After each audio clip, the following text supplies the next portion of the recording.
हाँ जी, जे किसी ने गड्डी करानी हो अपने पिंड जा सद के मेरे को गड्डी करा सकता। नवी गड्डी कोल खिलार लवे तो जी मैं रंग करा भी वेल 19-20 का फर्क हो लैकर मारिया है ना तो साल पूरा इहदे तो रंग नहीं लवेगा। जो कद्दू मारते जे खराब नहीं होगी जी इहदे मिट्टी फस जाती डीजल मारिए तो फिर साफ होंगी है वो मिट्टी नहीं फसे। वो भाजी मशीन नाल करते हैं जो गड्डी निकली होंगी है ना इनू कोई 100 दाग लगे होंगे दाग चुक के फिर इन्होंने हार्डन लैकर मारी दा। लो जी दोस्तों रंग कीता जा केड़ा कलर मारदे पे भाई ये भाजी चेसी दा जेन्युइन कलर मिलत दा माजना पिया। ये जेड़ा कोई दाग दूग हुंदा चुक के ते फिर लैकर मारी दा। अच्छा जी हां जी ये जे रंग तुहां मारदे पे हो मिलत दा जे जेन्युइन कलर ये जेन्युइन कलर इहदे विच 19-20 दा फर्क नहीं होवेगा अल्लाह दी मेहरबानी नाल। अच्छा हां जी मतलब मिलत भी है ये कलर मिलत भी यही कलर करदी है ਉਹ ਜ਼ਿਆਦਾ ਮਸ਼ੀਨਾਂ ਨਾਲ ਕਰਦੇ ਨੇ ਉਹ ਭਾਜੀ ਮਸ਼ੀਨ ਨਾਲ ਕਰਦੇ ਨੇ। ਜਦੋਂ ਗੱਡੀ ਨਿਕਲੀ ਹੁੰਦੀ ਹੈ ਨਾ ਇਹਨੂੰ ਕੋਈ 100 ਦਾਗ ਲੱਗੇ ਹੁੰਦੇ ਨੇ ਦਾਗ ਚੁੱਕ ਕੇ ਫਿਰ ਇਹਨਾਂ ਨੂੰ ਹਾਰਡਨ ਲੈਕਰ ਮਾਰੀਦਾ। ਲਓ ਜੀ ਰੰਗ ਮਾਰਦਾ ਧਿਆਨ ਨਾਲ ਮੋਬਾਈਲ ਨਾਲ ਰੰਗ ਕਰਦੇ ਨਹੀਂ ਭਾਜੀ ਕੀ ਲੋੜ ਹੈ ਮਗਰਾ ਰੰਗ ਕਰਨ ਦੀ। ਲਓ ਜੀ ਦੋਸਤੋ ਇਹ ਪਹਿਲਾਂ ਰੰਗ ਮਾਰਦੇ ਫਿਰ ਉੱਤੇ ਲੈਕਰ ਮਾਰੋਗੇ ਇਹਦੇ ਉੱਤੇ ਫਿਰ ਲੈਕਰ ਮਾਰਾਂਦੇ ਫਿਰ ਗੱਡੀ ਖਰਾਬ ਨਹੀਂ ਹੋਵੇਗੀ। एक साल तक पहले लैकर घसे दा ते फिर रंग दी वारी आएगी। लैकर का कोई फायदा है? लैकर दा फायदा है कि लैकर मारिया है ना ते साल पूरा इहदे तो रंग नहीं लवेगा। जो कद्दू मारते जे खराब नहीं होवेगी जेड़ी इहदे विच मिट्टी फस जाती डीजल मारिए तो फिर साफ होंदी है वो मिट्टी नहीं फसेगी। ये समझ लो कि गड्डी की कोई 2 साल जिंदगी फिर बढ़ जाती नवी दी लैकर मारिया होवे ते। अपना इत्थे रहंदे लाहौर ही? हाँ जी इत्थे मैं रियाज जट दे कोल रहना जेड़ा छत्तां बनाउंदा जी। अच्छा आ देखो नवी गड्डी आ किने नट मारे कैंडी दा देखो चेक करो नवी गड्डी नु हाँ जी नवी गड्डी है तो कसन किसान दे विच को हो जांदा तो वाधा घाटा जेड़ा कोई दाग हुंदा वो आपां दाग चुकना हुंदा है। अच्छा हाँ जी मतलब जेड़ी कोई रह गई कसर तुसीं पूरी कर दिंदे? हाँ जी जे किसी ने गड्डी करानी हो अपने पिंड जा सद के मेरे को गड्डी करा सकता। नवी गड्डी कोल खिलार लवे तो जी मैं रंग करा भी वेल 19-20 का फर्क हो जिम्मेदार। मेले च भी गए माशाल्लाह? हाँ जी मेले ते गए हैं बड़ा मजा आया मेले ते रियाज जट दे नाल गए हैं बड़ा ही मजा आया। उन्दियां छत्तां विकियां ने उत्थे मशहूरी रही उत्थे बंदियां ने होर भी बड़े ने आर्डर दिते ने उत्थे भी काम करन जाना। सानू बहु रंग साज तो जानदे ने मैनू इत्थे बहु रंग साज तो जानदे ने ते मेरा सीधा नाम मोहम्मद अनवर ट्रैक्टर पेंट। बहु किवें नाम पै गया तुहाडा? बस लाड नाल कहंदे ने बहु। अच्छा जी हाँ जी सीधा नाम मेरा मोहम्मद अनवर है। उन्हें बहु रंग साज पिलर ट्रैक्टर लाहौर तो। अच्छा तुहाडा YouTube चैनल भी हैगा?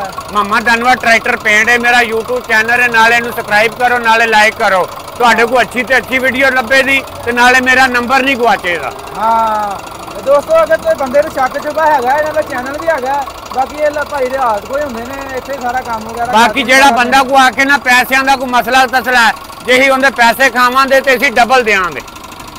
असीं आ चैनल दे विच आवाज़ देने पे अपनी कोई भी बंदे दे पैसे खाधे जाण साडे नंबर तो असीं उहनूं डबल देंगे।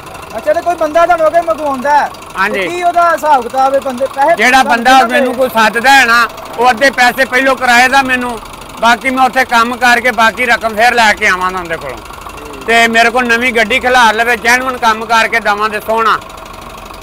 ठीक हो गया मजीद अपना राबता नंबर शेयर कर दो। मोहम्मद अनवर ट्रैक्टर पेंट ये मेरा YouTube चैनल है 0306 44 27 833 बहु रंग साज मिले ट्रैक्टर लाहौर तो। ओके ओके ओके जी रब रखा। लो जी दोस्तों हुण लैकर वज रहा चेक करो जी। हाँ जी भाई हाँ जी की हाल है? शाइनिंग वधी जा रही है फिर? हाँ जी आ चेक करो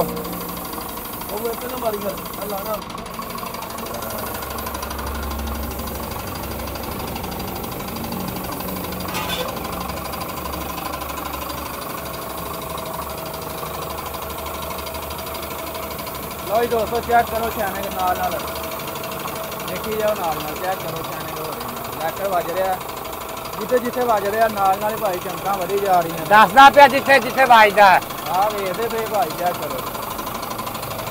ये अल्लाह की मेहरबानी ना जेड़ा हथ ला दिया ना काम तो हिले दे नहीं यार शह जान पै गई शह च। अच्छा आ ब्लैक चीज नु भी नाल मारदे आ? ब्लैक दे विच मारने आ वेखो ना बस मुक गया काम। इधर देखो ये रिमा ते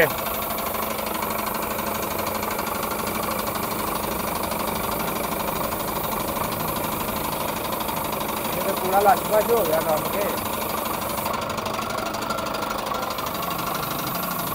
ਚਾਰ ਭਾਜੀ ਪਿੱਛੇ ਚਲੇ ਗਈ ਆਪਾਂ ਪਿਛਲੇ ਪਾਸੇ।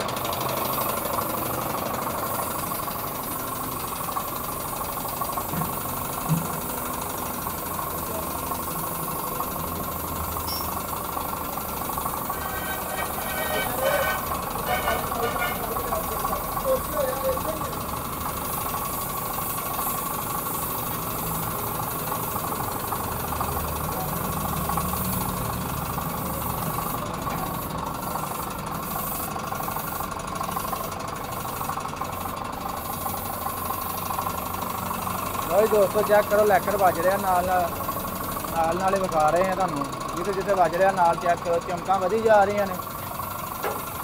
ਲਓ ਜੀ ਹੁਣ ਬੈਕ ਸਾਈਡ ਤੇ